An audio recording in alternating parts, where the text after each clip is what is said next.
The day she walked into the second house, she did not yet know that she was stepping into the quiet center of her own replacement. The gate creaked softly as she pushed it open, the afternoon sun hanging low enough to stretch her shadow across the paved driveway.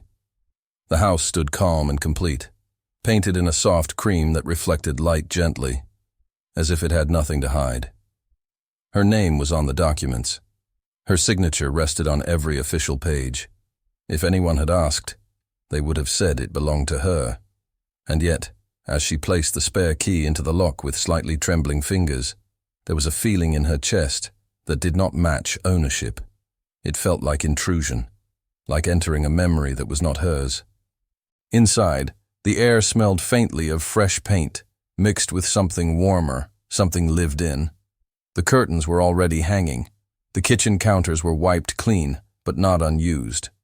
A mug sat beside the sink, still damp at the bottom.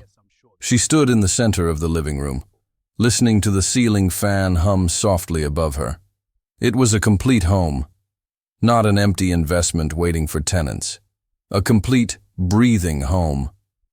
And that was the moment something inside her shifted, though she did not yet have proof. Not yet. But this story did not begin in that house. It began years earlier, in a smaller home where the roof leaked during heavy rain and the kitchen tiles had thin cracks running through them like tired veins. She had married Daniel when both of them were still building themselves. He worked long hours in construction management, often returning home with dust clinging to his cuffs and exhaustion sitting heavy in his shoulders. She was a primary school teacher, patient with children during the day and quietly hopeful at night. Their life was not dramatic. It was ordinary in the way most real marriages are. Shared meals, shared bills, shared fatigue. They woke early.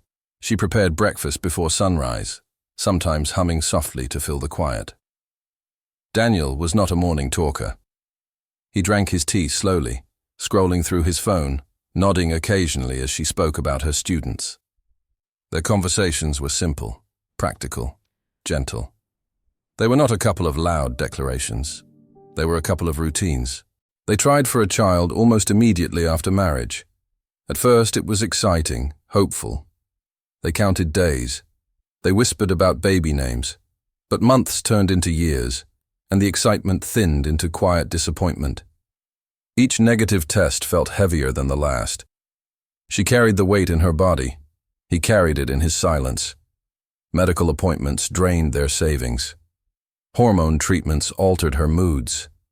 She cried more easily. He began coming home later, not dramatically later, just enough to stretch the evenings thin. Relatives started asking questions, first gently, then less gently. His mother suggested traditional remedies. Friends offered advice wrapped in pity. In their community, children were not simply wanted, they were expected. The absence of a child became a quiet presence in their marriage. They stopped talking about it openly, not because they had accepted it, but because hope had become exhausting.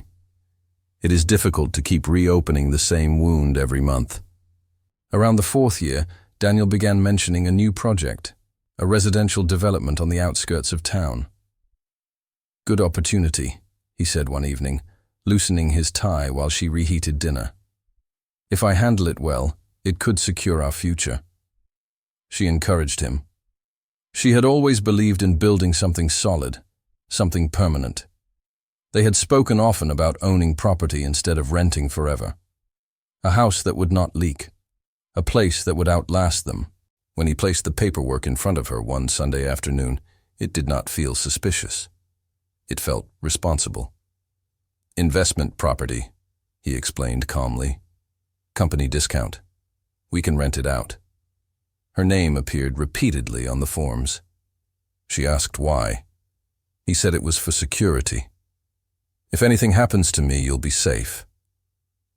That sentence softened her completely. It sounded like protection. It sounded like love expressed through practicality.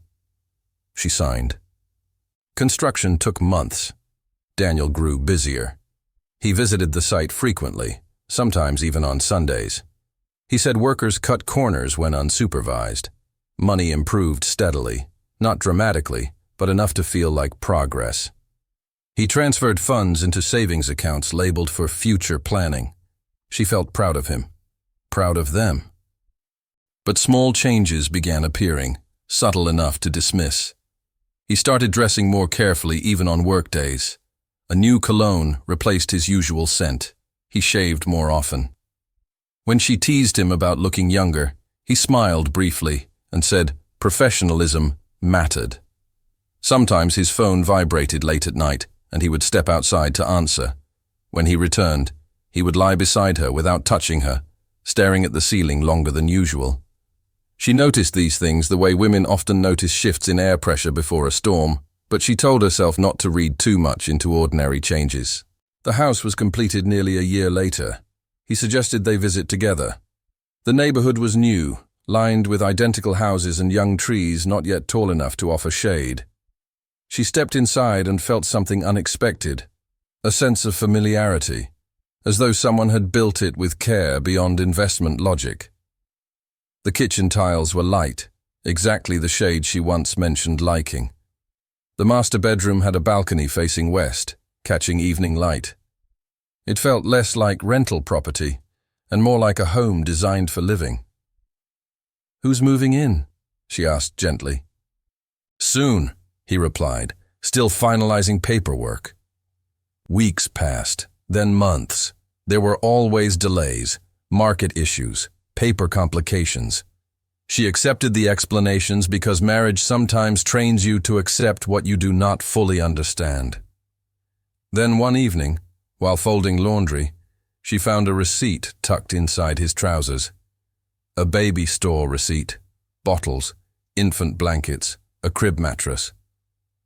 She sat on the edge of their bed, staring at it for a long time before placing it on the dining table. When he came home, she said nothing. She only looked at him. He glanced at the receipt and then at her. "For a worker," he said after a pause. "His wife just delivered." It was a thin explanation, but not impossible. She wanted to believe him. She wanted peace more than confrontation. So she nodded slowly, even though something inside her had begun to rearrange itself. A week later, she drove to the second house alone. She used the spare key he had once handed her casually. The door opened easily. Inside, the air was different from before. Warmer, lived in. The refrigerator held fresh groceries. A half-cut lemon rested on a plate. Laundry hung in the backyard. There were sandals near the entrance that did not belong to her. Upstairs, in the master bedroom, the wardrobe door stood slightly open. Dresses hung neatly inside. Bright fabrics she never wore. On the dresser sat a framed ultrasound image. The date was recent. The name printed at the corner was not hers. She sat slowly on the edge of the bed, holding the frame with both hands. The ceiling fan spun lazily above her, indifferent to revelation. On the bedside table was another photo, Daniel standing beside a pregnant woman, his hand resting gently on her stomach. He looked lighter in that photograph, less burdened. She did not scream. She did not break anything. She walked through each room carefully, noticing details she had missed before. The soft floral scent lingering in the hallway, 2 mugs drying by the sink, a small knitted baby hat on the couch. This was not an investment.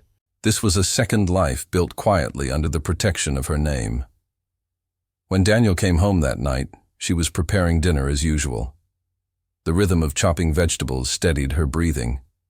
He kissed her cheek lightly and spoke about traffic. She turned off the stove and looked at him steadily. "I went to the house," she said. Silence settled between them, thick and undeniable.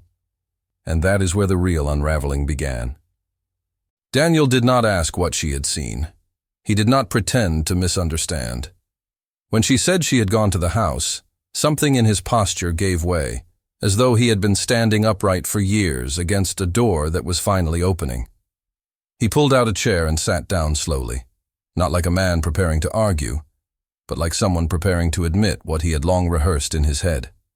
For a while, neither of them spoke.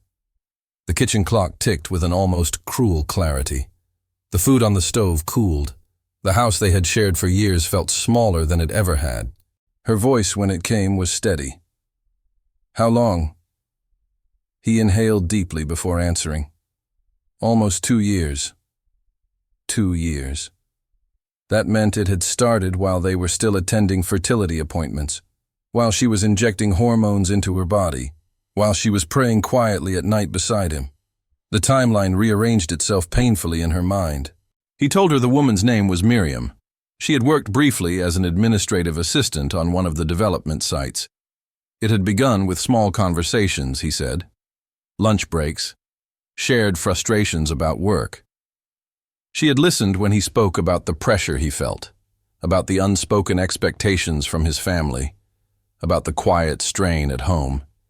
He did not accuse his wife directly, but he spoke of distance, of silence, of feeling helpless, watching her carry disappointment month after month. "It wasn't planned," he said softly. "It just happened." She did not respond to that sentence. There are some phrases so hollow they do not deserve to be challenged. Instead, she asked the question that mattered. "And the baby?" He closed his eyes briefly. "It's mine." There was no anger in her face, only a slow internal collapse that did not show on the surface. She had imagined many outcomes for their marriage over the years, aging together quietly, perhaps adopting one day, perhaps learning to live without children, but she had never imagined being replaced in installments. "The house," she said after a moment. "You built it for them." He nodded once. "I needed somewhere safe for her, for the baby. I didn't want you to lose security. That's why it's in your name." Security. Again that word, as though betrayal could be balanced by paperwork. In the weeks that followed, their marriage did not explode. It thinned. Daniel began dividing his time openly. Some nights he stayed, some nights he did not. When he left, he did not invent excuses anymore. He simply said he had to go check on things. The honesty, late as it was, felt almost more painful than the lies. Relatives eventually learned pieces of the story. In communities like theirs, secrets travel without invitation. Some advised her to forgive. "At least he provided," one aunt whispered. "Men make mistakes." Others avoided her gaze, unsure how to position themselves in a situation that challenged familiar patterns. His mother spoke about legacy and grandchildren in careful tones, as though the child justified the method. She listened to everyone and said very little. At night, when she lay alone in their original bedroom, she would replay small moments from the past 2 years. The new cologne, the late-night calls, the careful way he had described the property as an investment. She realized how many signs she had noticed and quietly folded away, choosing peace over confrontation each time. Marriage had taught her endurance. It had not taught her how to demand clarity. Months passed. Miriam gave birth to a boy. Daniel told her gently one evening, as though sharing neutral news. She nodded. She even asked if the baby was healthy. He said yes, with a softness in his voice she had not heard in a long time. That softness was the final confirmation. One afternoon, unable to quiet the thoughts circling her mind, she drove again to the second house. This time, she did not use her key. She stood across the street, watching from a distance. Through the living room window, she could see Daniel pacing slowly, holding a small bundle against his chest. Miriam sat on the couch, tired but smiling faintly. The house looked complete in a way it never had before. It looked claimed. He seemed different there, less burdened, more certain of his role.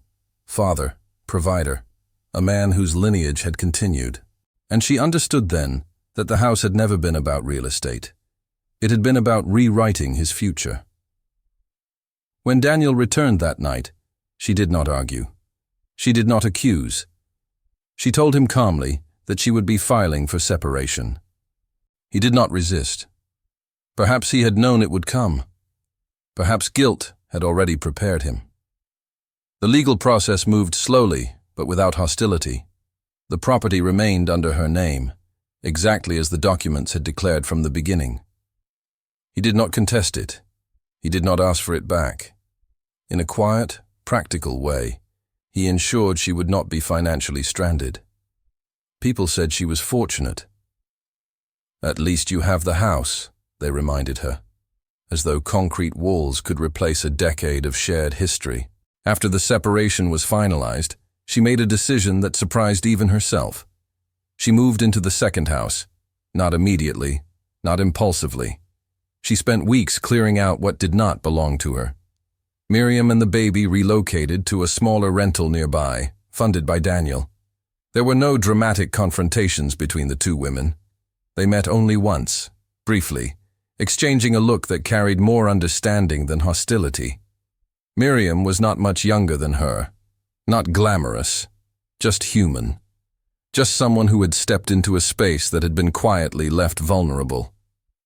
When the house was empty again, she stood inside it and felt the echo of everything that had happened there. She changed the wall colors, replaced the bedroom curtains, removed the wardrobe, and bought one of her own choosing. She kept the kitchen tiles. She was not sure why. Perhaps because they had once been chosen with her preferences in mind, even if not for her presence. The first night she slept there alone, the silence was heavy, but honest. No divided time. No hidden phone calls, no unexplained absences, just the hum of the ceiling fan and her own breathing. Time moved forward in small, ordinary ways. She continued teaching. She paid utility bills in her own name. She planted small shrubs in the front yard. Neighbors greeted her as Madam Owner, unaware of the layered history behind those walls. She did not correct them. Sometimes, on quiet evenings, she would stand in the living room as the sun stretched across the floor in long golden lines, just as it had the first day she walked in and discovered the truth. She would think about how trust can be signed away slowly, how silence can protect peace temporarily, but weaken foundations permanently. Daniel remained involved in his son's life. Occasionally she would see him in town, pushing a stroller or carrying groceries. They exchanged polite nods. There was no bitterness in her expression anymore, only a distant recognition of what had once been shared. Years passed. The house aged gently. Paint faded slightly under sunlight. The young trees in the neighborhood grew taller, casting real shade now. She added bookshelves to the living room. She hosted colleagues for tea. She filled the spaces deliberately, making sure every object reflected her own choices. The irony never disappeared completely. A house built in her name for someone else's future had become the place where she rebuilt her own. The security he had promised her had remained, though not in the way either of them imagined. On certain nights, when rain tapped softly against the windows, she would remember the smaller house with cracked tiles and leaking ceilings where their marriage had once felt simple. She would remember the hope, the shared plans, the quiet mornings. She allowed herself to mourn that version of their life without romanticizing it. It had been real. So had its unraveling. In the end, what remained was not revenge, not triumph, not even forgiveness in the dramatic sense people expect. What remained was acceptance, a recognition that love can thin gradually, that people sometimes build parallel lives instead of repairing the one they stand in. That security written on paper cannot protect the heart, but it can protect survival. And every time sunlight entered through the living room windows, warming the same floor where she once stood holding an ultrasound photo that was not hers, she felt something steady settle inside her. The house had never been meant for her, until she chose to live in it. And that choice, quiet and deliberate, became the only ownership that truly mattered.